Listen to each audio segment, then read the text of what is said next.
So our first speaker is Harold Varmus.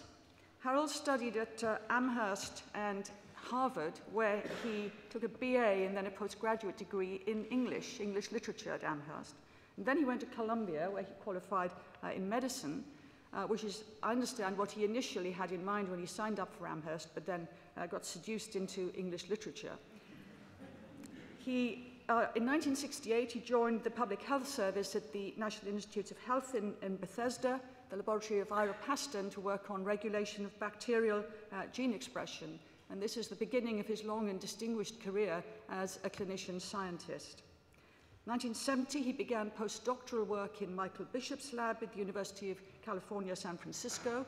And there he and Bishop carried out the research that would win them in 1989 the Nobel Prize for Medicine or Physiology. And this was for the discovery of the cellular origin of retroviral oncogenes. He was on the faculty at UCSF from 1972 to, I think, 1993.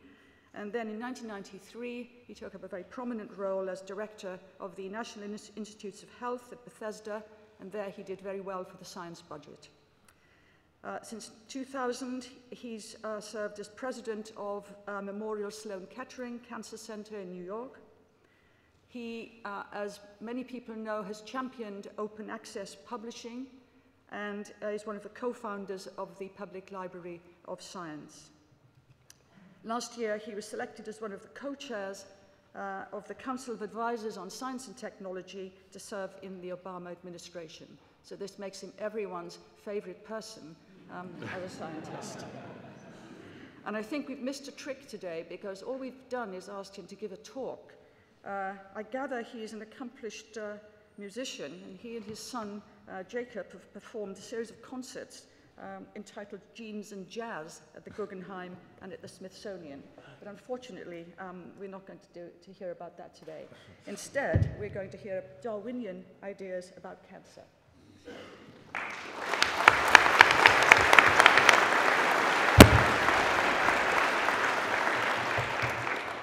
Well, Jean, thank you very much. This morning we bring science to Darwin, or Darwin to science. No God, not even God playing an air guitar, for those who were here yesterday. It's almost redundant in a way to talk about, or self-evident to talk about Darwin in modern science. Variation and selection are inherent in the way in which we think as biomedical scientists. We also see evolution in other forms, new kinds of technologies, whether it's information technology or DNA sequencing, driving the way we study living organisms to try to make sense of disease. Even the way we publish papers evolves as a result of new innovations in communication, with conversions from subscription-based to open access publications, and public libraries that are digital and fully searchable. Darwinism, of course, is a concept that begins, as this very festival celebrates, well over 150 years ago, and yet has been enriched dramatically by a large constellation of other disciplines that have allowed us to understand some of the mechanistic basis of what Darwin observed and thought. And many of these approaches to science that led us to an understanding of genes as discrete elements, DNA as the chemical that encodes proteins and constitutes genes, the nature of mutations, the environmental forces that we now understand through the study of the environment, the basis of taxonomy, and many other features of cells and organisms have played a role in allowing us to understand how profound the thinking of Darwin actually has been. Today I'd like to talk to you about how evolutionary thinking has affected the approach that medical scientists have taken to one of the major causes of human mortality, namely cancer. And I'd like to try to tell you in terms that are understandable even to the humanists, novelists, philosophers, theologians, and others in the audience, not just the scientists, how evolution of somatic cells, not our germ cells, but cells that populate our organs and don't play a role in transmitting our genetic information to the next generation, play a critical role in the development of a lethal disease, namely cancer, in a complex organism. To tell you that, I need to spend just a couple of moments adding another important discipline to this list, namely microbiology. It would be my contention, and probably many others, that without the study of small organisms, much of what we know about modern biology affecting complex organisms would not have occurred. And that's true in part because microorganisms divide rapidly. They undergo many generations, even in a single hour or day, and they come in many different forms. They can be grown on dishes in culture in many cases, or they can be used to infect cells in culture in the case of viruses. And as a result, because work goes on in a speedy fashion, because you can isolate clones of either bacterial cells or fungal cells or clones of viruses that have infected single cells, because the phenotypes, the behaviors of these organisms and cells and viruses can be studied very intensively and very precisely and quantitatively, because selection methods can be applied very quickly, mutants isolated, and pathogens, agents that cause human disease, studied at a very fundamental level. It's possible to make tremendous progress very quickly about the nature of genes and the way in which genes affect organisms, issues that are fundamental to what we think of as Darwinian behaviors.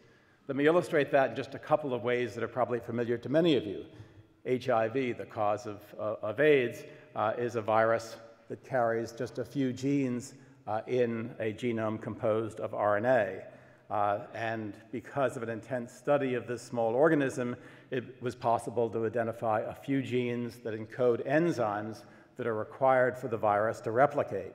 These enzymes have become targets for effective therapies. One reason therapy often fails is because the virus is highly mutagenic. Every time it copies its roughly 10,000 nucleotide RNA strands, mistakes occur at roughly 1 in 10,000 to 100,000. Every progeny virus particle is basically a mutant, and those mutations often affect the genes that are targeted by the drugs.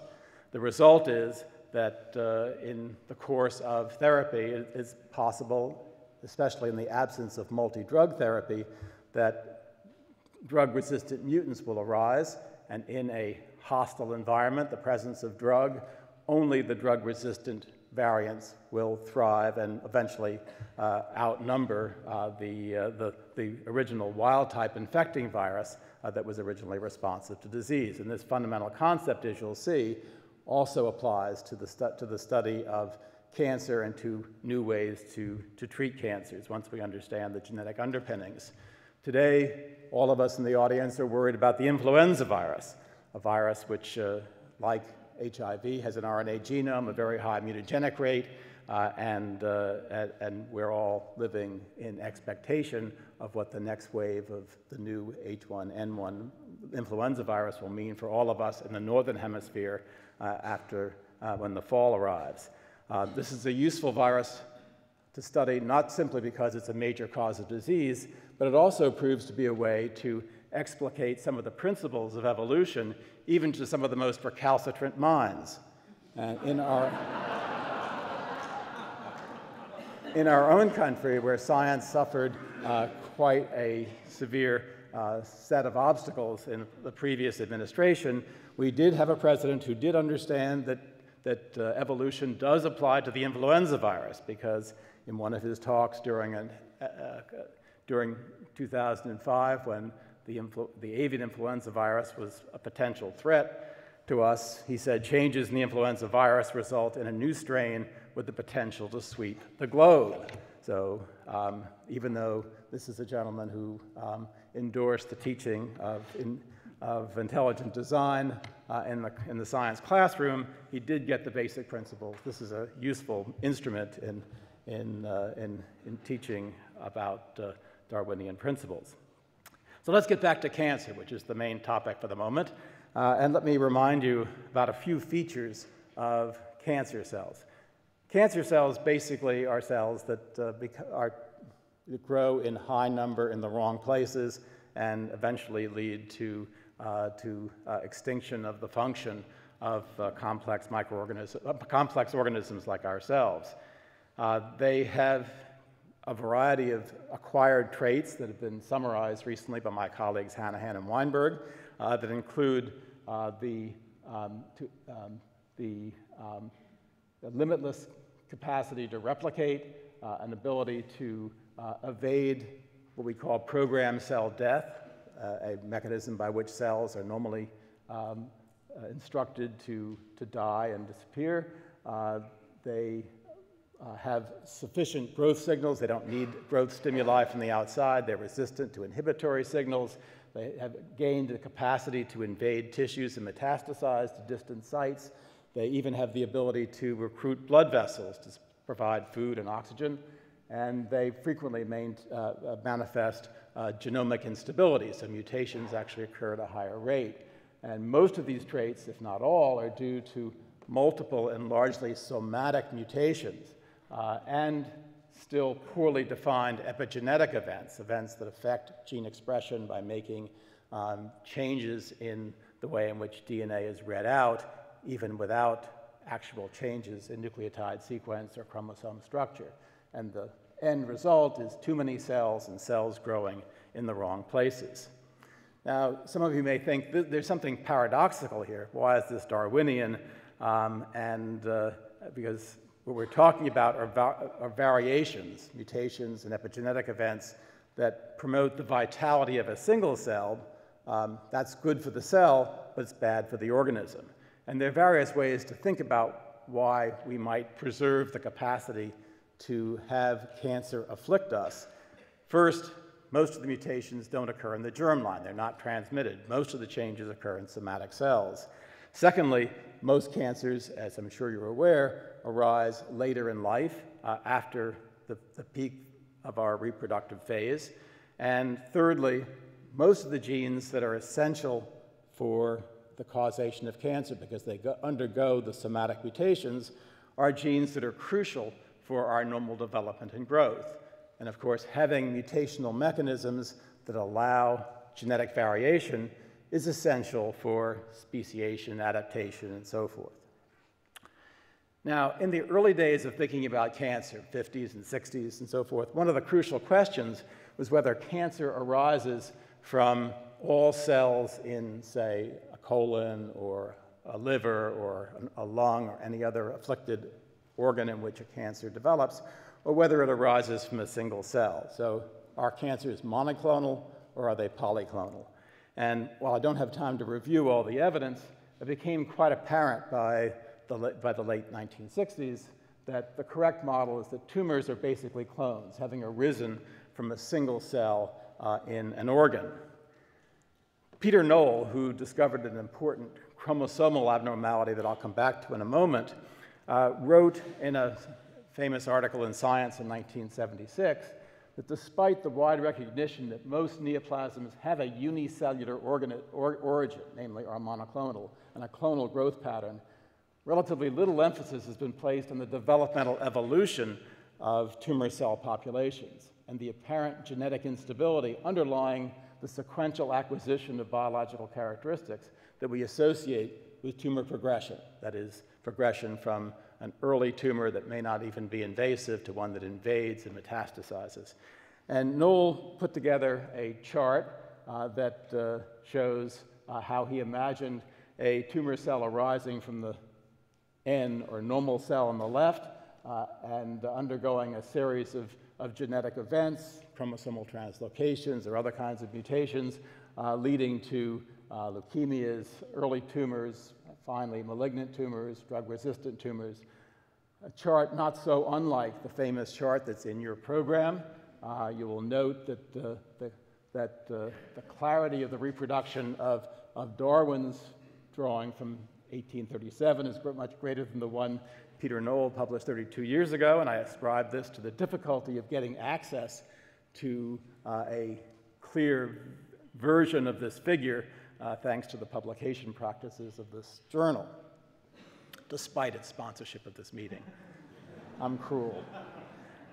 Now, tumors may be the products of clonal evolution, but they are also heterogeneous. And I want to spend some time talking about this heterogeneity because it's a fundamental property of cancers and one that makes the problem interesting, it makes the problem difficult, it accounts in many ways for our still incomplete understanding of cancer and our still far from complete ability to control it.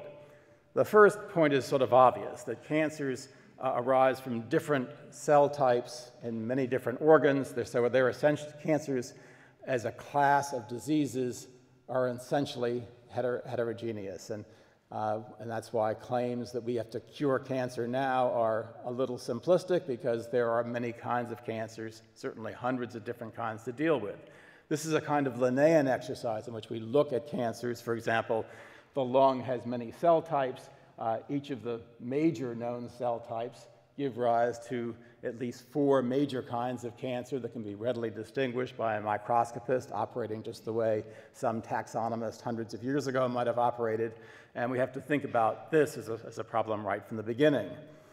But even tumors of the same histological or Linnaean type have many different constellations of different kinds of mutations. And a very cursory view of this situation reveals just how complex the situation is. First, lots of these mutations are single nucleotide substitutions of the kind that is easiest to describe. Others are much more complex rearrangements of chromosomes that often defy complete understanding until the junctions of these rearrangements have undergone nucleotide sequencing.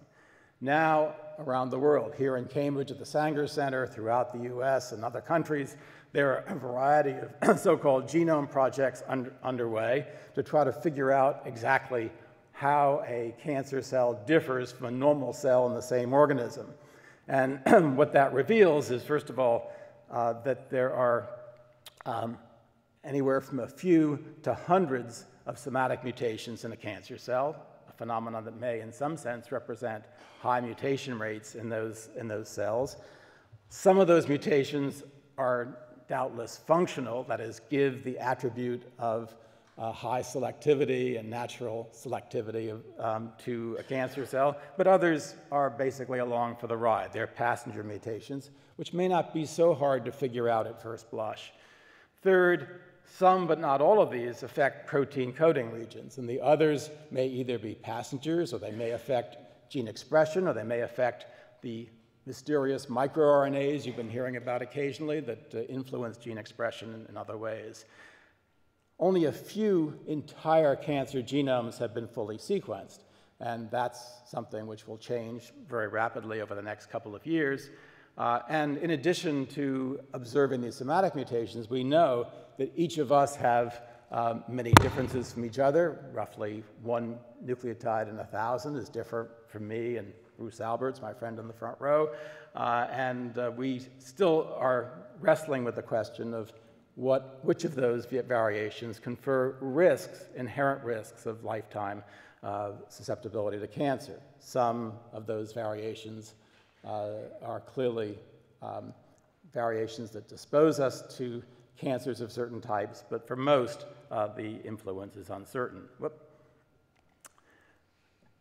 Let me give you one example of an effort to study one common kind of cancer, lung adenocarcinoma, major killer worldwide, roughly 1 million deaths a year from this disease. And when a few hundred tumors are analyzed, we see that some fairly well-known genes, like the p53 gene or the RAS gene, are mutated in roughly 30 or 35% of tumors. Many other genes, going to your right, are mutated much less frequently. The situation is even more complicated than it might appear from this slide, because when we look at individual tumors for the distribution of mutations among those tumors, we see that there are many different kinds of combinations. Some mutations, even some that are quite frequent in the whole, never coexist in the same tumor, implying that those mutations confer the same benefit to a cell, that they don't coexist. And there are some tumors that don't have any mutations in the 600 and some genes that have been subjected to nucleotide sequencing in this exercise. And it's evidence like this that's leading us to a better understanding of cancer, but we're still in early days. A third point that is connected to some of the talks we've heard here earlier about the importance of development in trying to understand evolution is related to the fact that in our bodies, even though all of our cells have essentially the same collection of DNA, they differ dramatically with respect to their behavioral properties. And not only do they end up being lung cells or liver cells or brain cells, but in each organ, there are cells that represent different stages in the developmental process, and cancers could arise by changes in any of those cells in each of the developmental pathways that exist in each organ. And sometimes this is approachable by concerted study. For example, in the colon, an organ to which we have remarkable access thanks to colonoscopy, it's possible to see normal epithelium, early tumors that aren't malignant called adenomas, and frank cancers, and to sample those tumors and to begin to develop a lineage, a time course of tumor-inducing mutations showing that one gene happens to be called APC, frequently the first mutation that converts normal epithelium to epithelium that's overgrowing a bit. Later on, mutations in the gene I mentioned a moment ago, RAS, and then other genes later on, finally resulting in full-fledged carcinomas. In other lineages we understand quite well, like the hematopoietic lineage, the blood-forming lineage, which is displayed in a very simple form here, we are able to study but still don't have a firm idea of which step in that developmental process is most susceptible to mutations of certain kinds that we know lead to leukemias.